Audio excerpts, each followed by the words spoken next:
sa Spain. So, sino-sino nga ba ang mga pwedeng mag-apply dito? Especially po sa ating mga Pilipino.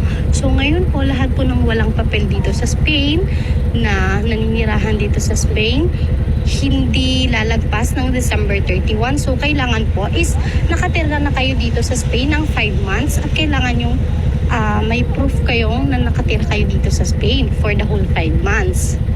So, kung ikaw, halimbawa, ang saktong 5 months mo is December 31, pasok ka ba? Yes, pasok ka po. Kung sumakto sa araw ng pagdating mo dito is hanggang December 31. Paano naman yung iba kung halimbawa January 1, pasok na sila? Hindi na po sila pasok kasi hanggang December 31 lang po ang covered ng bagong